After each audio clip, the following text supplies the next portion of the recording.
In today's session, we are going to be looking at Vacutainers. Hi, I'm Sharon. I'm working as an assistant professor at College of Nursing. The following are the objectives we'll be addressing in this session. Let's look at the introduction. Analysis of blood samples is one of the most important diagnostic tools available for the detection and treatment of diseases. Blood sample collection can be done by two methods: fingerstick sampling and venipuncture.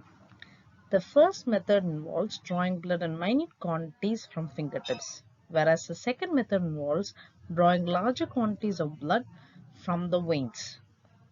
Now let's look at what a vacutainer is.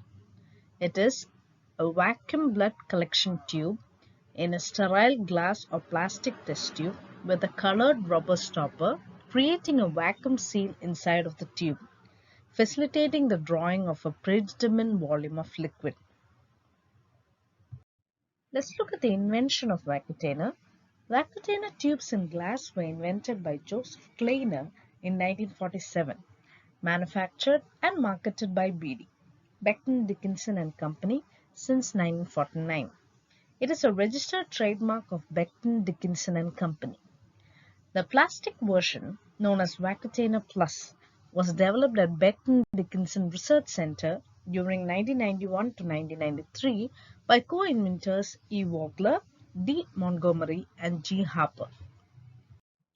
Let's see the history before the invention of vacutainers. Prior to the invention of an evacuated tube system, before collecting blood, solutions for the additive tubes like EDTA and citrate were prepared and dispersed into test tubes for blood anticoagulation. Then, to identify the proper draw volume, the lab used to etch lines in the borosilicate glass tubes. The phlebotomist would collect blood specimens with needles and glass syringes, and after collection, the blood would be transferred into a series of test tubes and seal the tubes with black rubber stoppers for transportation of the specimens to the lab. For electrolyte measurements, mineral oil was used to the tubes to prevent the loss of carbon dioxide. For serum specimens, wooden applicator sticks were used to loosen the clot from the tube walls. The shortcomings of these techniques were numerous. The patients were subjected to the ordeal of multiple needle entries to the vein. The errors during the collection and transfer process and the safety risks were unavoidable. This brings us to the advantages of vacutainers: greater safety, easy handling, speed, and accuracy in blood to additive ratios. The following are the principles in the use of vacutainers. Vacutainer tubes work on the pressure difference that is created between the blood vessel and the vacuum in the tubes, which forces the blood through the needle into the tube. The vacutainer needle is double-ended.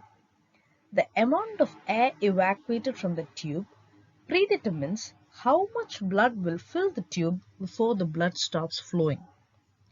Each tube is topped with a color-coded plastic or rubber cap. Tubes often include additives that mix with the blood when collected, and the color of each tube's plastic cap indicates which additives it contains. Blood collection tubes expire because over time the vacuum is lost and blood will not be drawn into the tube when the needle punctures the cap. The first type of Vacutainer tube is a marble or gold tube. The additive used is a clot activator and gel for serum separation. The inversions required are 5 to ensure the mixing of clot activator with blood. The time required for clotting is 30 minutes.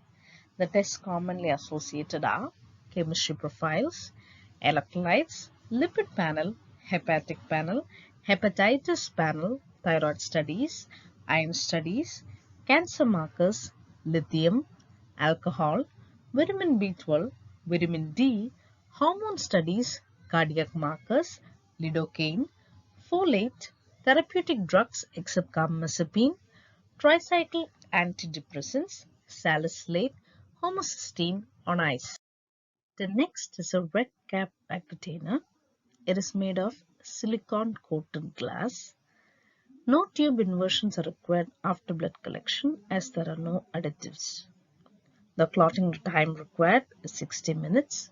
The tests that are commonly associated are rheumatoid factor, RPR, that is rapid plasma reagent, uric acid, PTH, parathyroid hormone, insulin, prealbumin, magnesium, amylase, lipase, cortisol, C-reactive protein, C-peptide, human chorionic gonadotropin, free triiodothyronine, free thyroxine, and digoxin. The next one is the light green cap tube. The additive used is lithium heparin and gel for plasma separation. Tube inversions required is 8. No clotting time is required. The tests that are commonly associated are chemistry profile, ionized calcium, lipid panel, hepatic panel, cardiac markers, rheumatoid factor, ammonia on ice, therapeutic drugs except vancomycin and lithium, beta HCG quantitative tests. The fact here is this tube is preferred for all stat general chemistry requests. Now we are going to look at green cap Vacutainer. The points that we discussed in the light green cap Vacutainer, the same are mentioned here, with an addition to the tests that are commonly associated, that is carbamazepine and lactic acid whole blood, not on ice. Now we are going to look at gray cap Vacutainer tube. The additive used is sodium fluoride or potassium oxalate. The inversions required is 8. No clotting time is required. The test that is commonly associated is lactic acid on ice. Now we are going to see about pink cap Vacutainer tube. The additive used is spray coated K2-EDTA, that is potassium, ethylene diamine tetraacetic acid, plastic tube. The tube inversions required is 8. No clotting time is required. Here, red blood bank armband must be completed and attached to the pink top. A glass red top is also required when a type and screen or cross match is requested. The tests that are commonly associated are type and RH factor, type and screening, antibody screening, cross match, and ROGAM workup. The next Vacutainers that we're going to see are blue cap and clear blue cap tubes. The additives used here is buffered sodium citrate. It's available in both glass and plastic. 3 to 4 tube inversions are required. No clotting time is required. The tests that are commonly associated are PTINR, that is prothrombin time and international normalized ratio, PTT, that is partial thromboplastin time, fibrinogen, D-dimer, special coagulation factor assays. If these are done, call the lab prior to collection. Glass tubes do not send via the tube system to avoid breakage. Now we are going to look at royal blue cap Vacutainer. The additive used is K2-EDTA, plastic tube. The inversions required is 8. No clotting time is required. The tests that are commonly associated are lead, mercury, and aluminum plasma. The next one is also a royal blue cap Vacutainer, but the additive is clot activator. Plastic serum is used, and the inversions required is 8. 30-minute clotting time is required, and the test commonly associated is zinc. Now we're going to look at an orange cap Vacutainer tube. The additive used is thrombin-based clot activator with gel for serum separation. The inversions required are 5 to 8. 5 minutes clotting time is required. The tests that are commonly associated are stat serum determination and chemistry. The next one is a tan cap Vacutainer. The additive used is K2-EDTA, plastic tube. The tube inversions required is 8. No clotting time is required. The tests that are commonly associated is for lead determination. This tube is certified to contain less than 0.01 microgram per ml lead. Now we're going to look at yellow cap Vacutainer tube.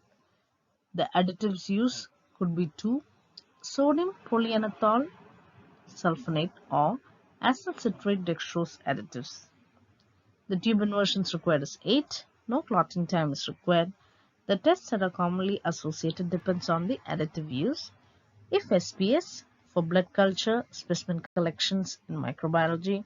If ACD for use in blood bank studies, HLA phenotyping, that is human leukocyte antigen, and DNA and paternity testing. The final Vacutainer tube in today's class that we're going to address is a white cap Vacutainer tube. The additive used is K2EDTA and gel for plasma separation. Tube inversions required is 8. No clotting time is required. The tests that are commonly associated is for use in molecular diagnostic test methods, such as but not limited to polymerase chain reaction and or branched DNA amplification techniques. Role of nurse. The patient must be identified accurately following checks based on the hospital policy. Time of sample collection must be done as per doctor's order. The specimens that are collected needs to be properly labeled and sent to the appropriate labs for evaluation. Care to be taken to avoid NSI, that is needle stick injury, during sample collection, and avoid blood spillage if not using the Vacutainer needle.